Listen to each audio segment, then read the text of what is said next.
Whoa, what's poppin'? So I said I'm gonna start loading my YouTube up with content, and here is the first content of them all. This is a quick story about how I got started in music in general. If you don't know me, my name is TorreyDavone from Montgomery, Alabama, born and raised in the South of Montgomery, Alabama. Traveled quite a bit, but we'll get to all that. So I started off rapping when I was like 12, 11, 13, somewhere around there. Was rapping, made my first song. It was called YT Young T.I.G. That's what I started off rapping as, Young T.I.G. Young T.I.G. T.I.G. So I started rapping off as Young T.I.G. at first. Started off rapping, man, it was cool. My dad had a studio. My dad actually owned this flea market, so he had a studio upstairs. So I started recording one time. Man, I played this song on my iPod. At that time, I grew up with iPods, like the iPod Nano. 1,000 times, man, on my Nano. Played it for my friends when we were riding the bus. Played that. I was like, oh, man, oh, you rapping? Oh, you a rapper? And I was like, oh, bro, I'm finna blow up, bro. I'm finna be a famous rapper. Boom.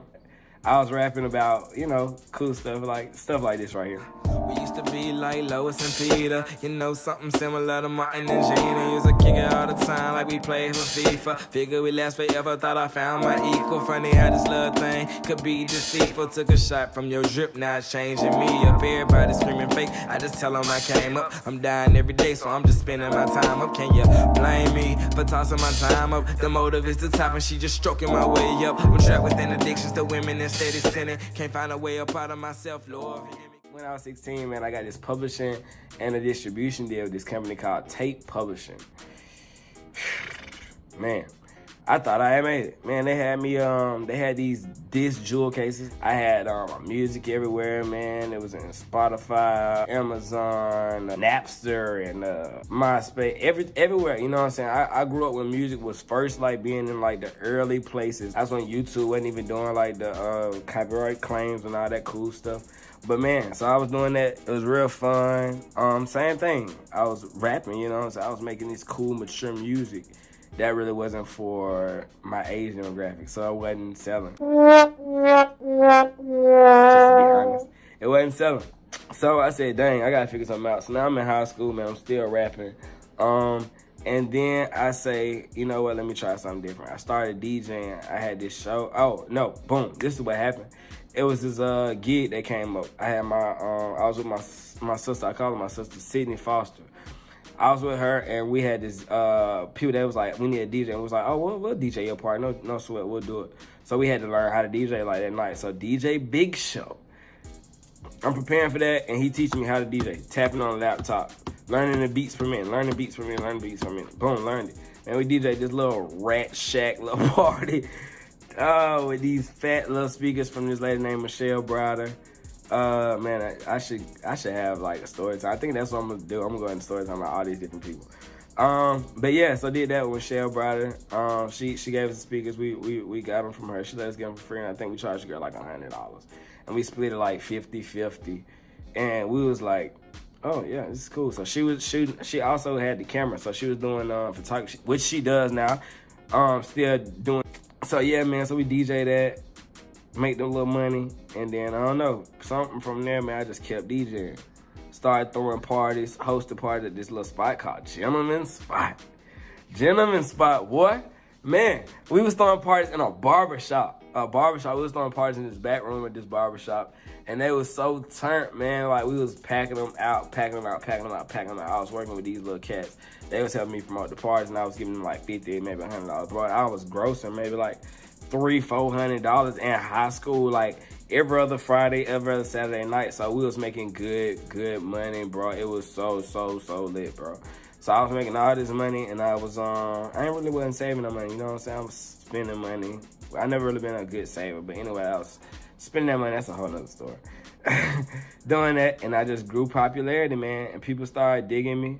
I started working on Instagram. I did graphic design, so I was doing all my own flyers, all my party flyers, all my own promotional flyers. I was promoting me. I had a banner that said TorreyDavone. Matter of fact, I think I got this banner right here, matter of fact. I would do these different things. I would put this banner up, man, and that's how I was promoting myself. And people was tuned in. People was dialed into what I had going on. I was the high school DJ.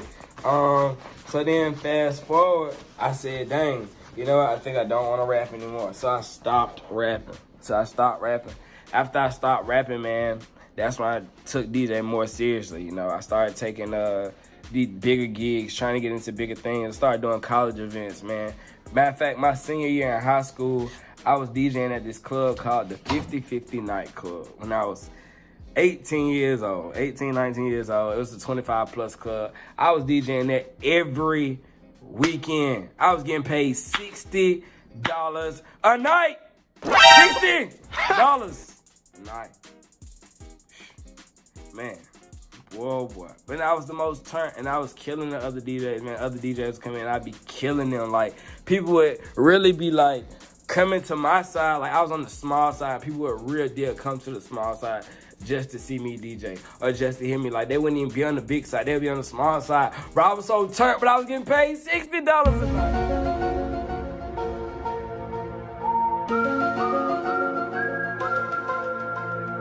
You know what I'm saying? So I started getting more and more turned.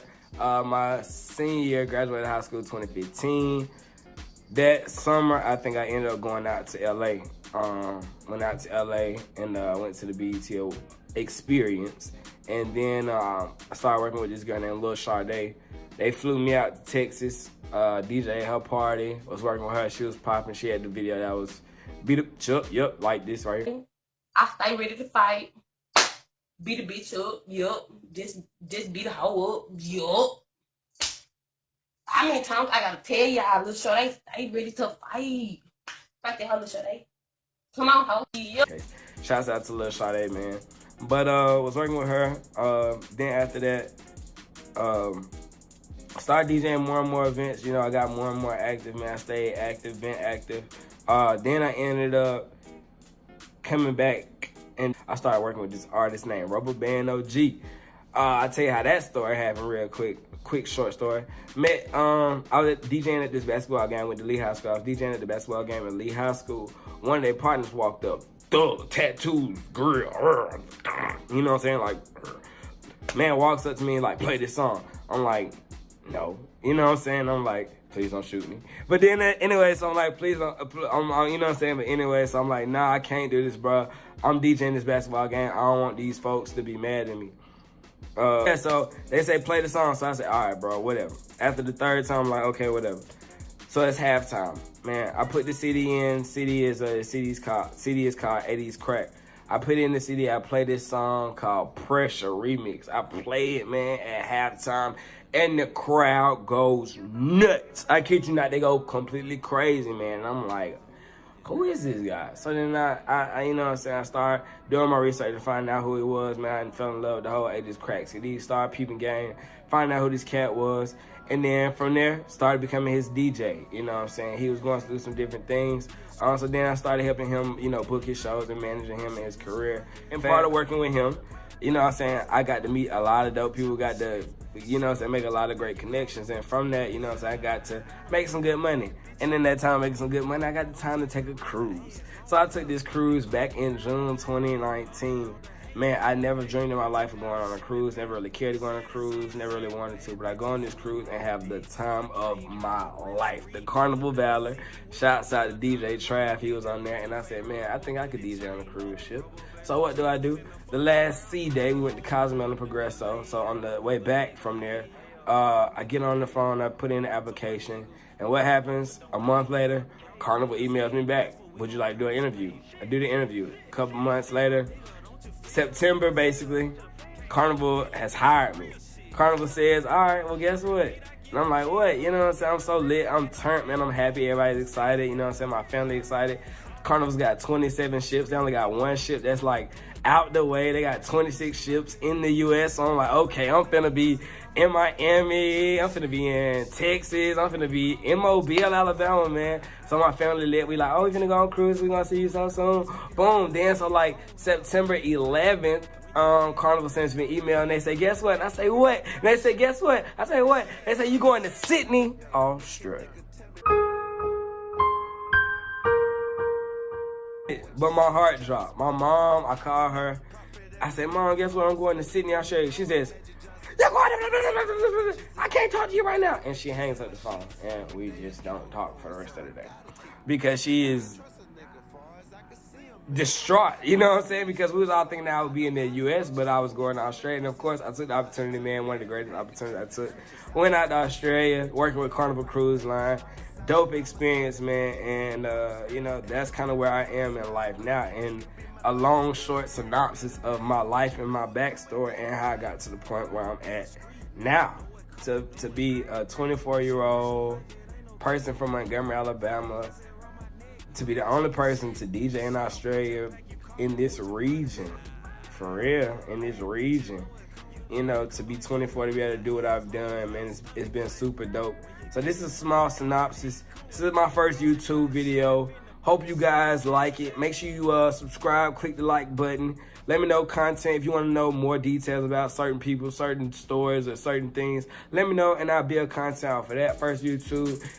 Follow the kid on Instagram, Twitter, all that good stuff. Snapchat, at TorreyDavone. Until next time, until next story time, I guess we'll say this was a story time. Until next time, YouTube.